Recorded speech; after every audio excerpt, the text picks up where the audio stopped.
Well, because in academia, there is a culture of mainstream scientists who are resting their prestige on past knowledge. And that means that they would like to keep the herd of younger people aligned with their accomplishments, because any dissent or deviating views threaten their ego or their status. And as a result of that, there is this tendency that is similar to statistics when you deal with the central limit theorem of regression to the mean.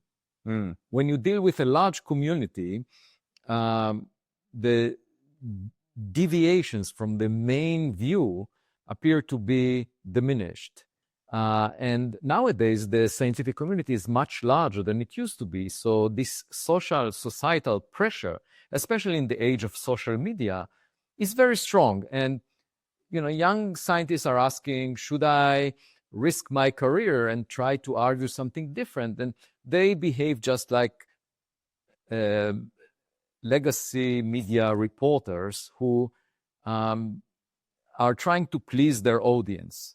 They basically are trying to demonstrate that they deserve a position, funding, and so forth by reporting news that are consistent with past thinking. And I see that as a problem because, science, or in particular physics, is supposed to be guided by evidence. But if you have a prejudice, if you think you know everything, you would never seek something new. You would never explore the unknown because you might imagine that you know the answer to it. And there is no bigger question than the question, are we alone?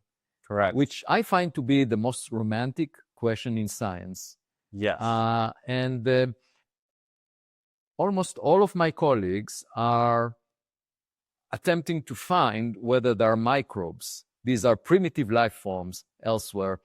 And they argue that microbes emerged on Earth very early, as soon as the Earth cooled.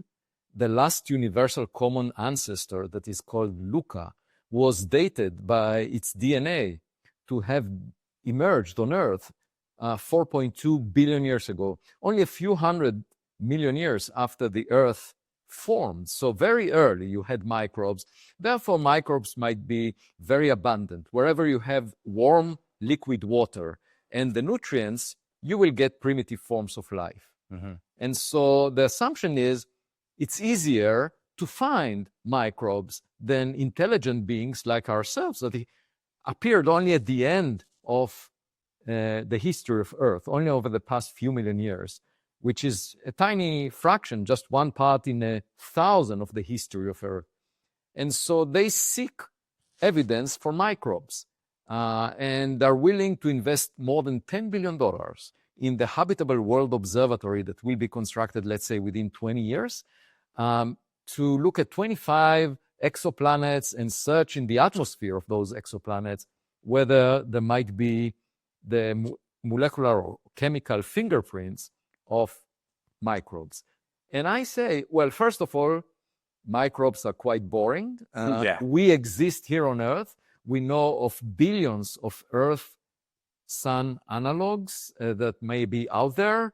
And we should hedge our bets because even though microbes might be much more abundant, it may be easier to detect technological signatures. If I find a gadget from another civilization, a technological gadget that is not human-made, near Earth, that would be very easy to interpret in terms of not only life, but intelligent life being out there.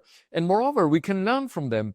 They may have had more time than we did for developing science and technology. So we might learn about technologies of our future.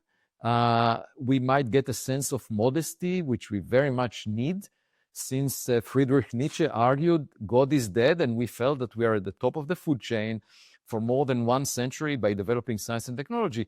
It's about time for us to recognize that there might be a smarter kid on our block.